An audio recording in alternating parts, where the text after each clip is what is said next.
Alright, y'all. Hi. I'm going to talk about my brain surgery experience. I'm going to try to remember as much as I can from the actual day, in the hopes that maybe it can help somebody who's going into surgery at some point and who kind of want to know what to expect a little bit. It was a while ago for me. It was over 20 years ago. I was pretty young when I had it. So it was that kind of experience. I was 21 years old. And I had an acoustic neuroma, which is a brain tumor, or a skull tumor. Right here is the size of a golf ball. So yay big. Which was exerting a bunch of pressure inside my head, so it had to come out. There was no other option but surgery. This is a benign tumor, so not cancer. Benign. Not spread all over my body, not cancerous. So what do I remember from the actual day? I remember staying in some weird apartment next to the hospital so that I could be there really early in the morning. Going to the hospital felt really weird, like a dream. I didn't used to get up very early in the morning like I do now. It's early in the morning right now. So it felt really weird getting up that early and then going to the hospital to have brain surgery. It just felt unreal. I think that's the main thing. I was disconnected from it completely. So I wasn't afraid. I wasn't freaking out at all. It felt just like, hey, okay. Moments like any other moments. Now I'm going to the hospital. I'm not just going to talk to the doctor. This is actually happening. So very shut off from the actual feelings of it. Man, I remember the prep. The prep was going into a little room, taking off all my clothes and putting on a hospital gown. And then someone came. I needed an IV put in, or actually two, on my arms. I still have those little scars. One was I think it's called an arterial. It goes into an artery. So that is a different kind of thing than an IV, which goes into a vein.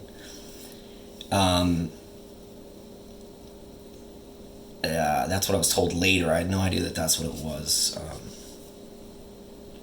Beforehand, they don't really tell you anything. I had no idea what the heck was going on. I was just doing stuff.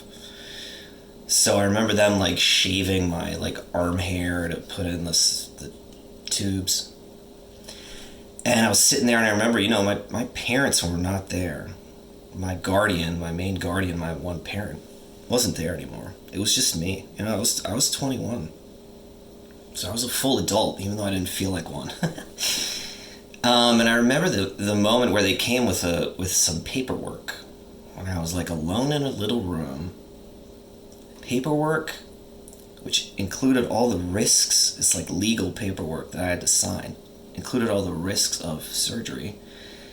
And I remember the last one obviously being death. Risk of death. And I was just like, oh my God. I think there it kind of hit me a little bit. What was happening, what was about to happen. I just signed a paper that said, yeah, you might die. And we're not responsible if you do die. But I signed it, what else are you supposed to do? Obviously you can't, you have to sign the papers, or else they're not going to do it. So after that, I was ready to go. And I remember being, I walked in, so I followed a person towards the operating room. Down the hall, really weird, just super weird feeling.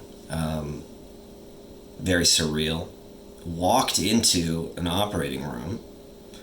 What was weird about my case was like I barely had any symptoms. So I had this headache behind my right eye and slight hearing loss in my left ear, which is where the tumor was, here. Very asymptomatic, basically. So I'm like a fine-looking 21-year-old guy, athletic, fine. Walking into an operating room to have massive surgery. So just weird. I'm not being rolled in. I'm not going in on a stretcher, at all. Walking in, I remember feeling, it's cold in here. I remember thinking, dang, this place is big. It was a big operating room, way bigger than this kitchen that I'm in right now. You could tell that it was made for many people being in there and much equipment being in there. I remember everything being metal.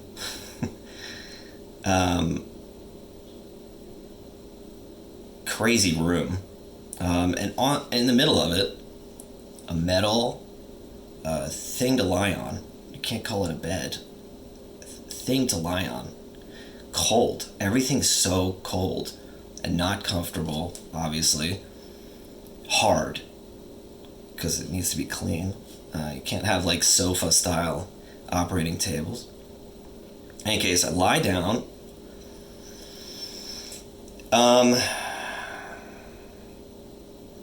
Many people I remember, just so who are all these people?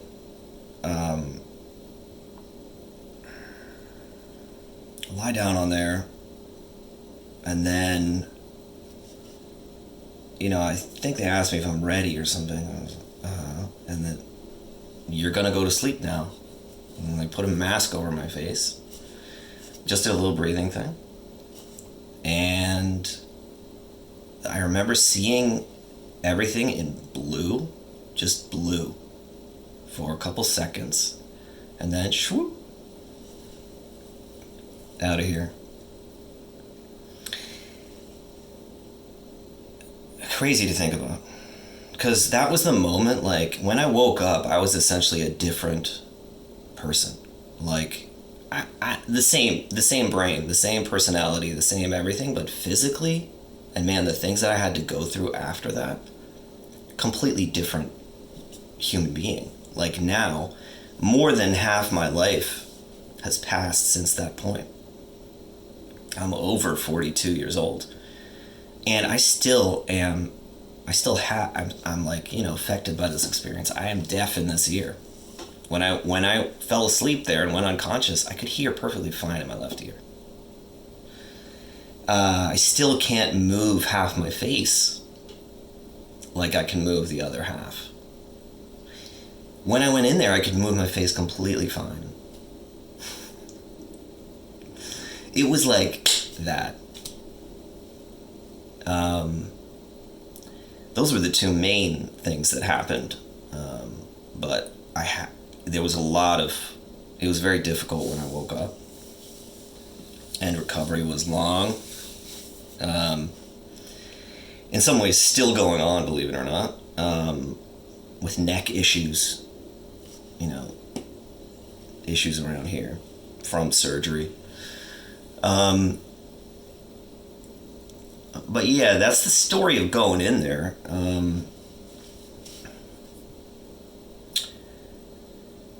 Intense. I can tell you I was disconnected and it was surreal for a good reason. Because if I had known what was the shift that was about to happen, it would have been overwhelming. I would have run away screaming and crying. I don't know what I would have done. It was the only way that I was going to get through that, was to just let it pass and not get fully into what it meant. I was not ready for that.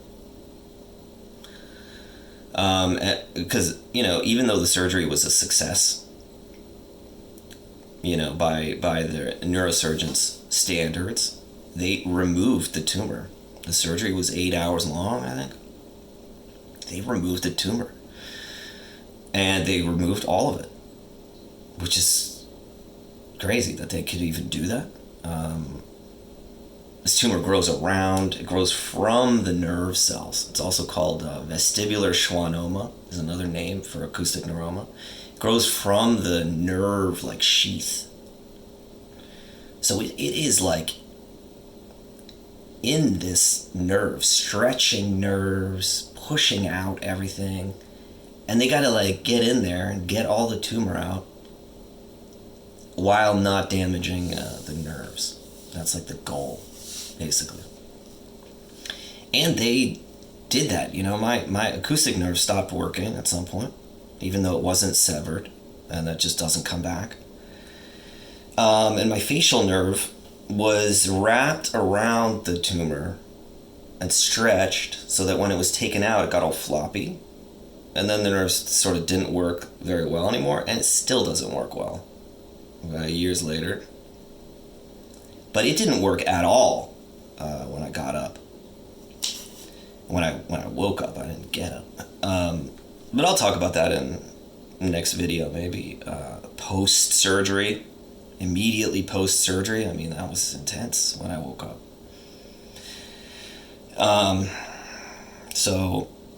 But that's it for now. I mean, scary experience for sure. The way that I knew to deal with it was just kind of walk in there and not really connect to the epic nature of what was about to happen. That was what I had to do back then. That's the only way that I could do it. You guys might have a different experience, and maybe you don't need to do that. Maybe you can be emotionally there, and that would be great. If you got support that you need, emotional support, people there. Excellent. But yeah, more to come. Lots of love to you.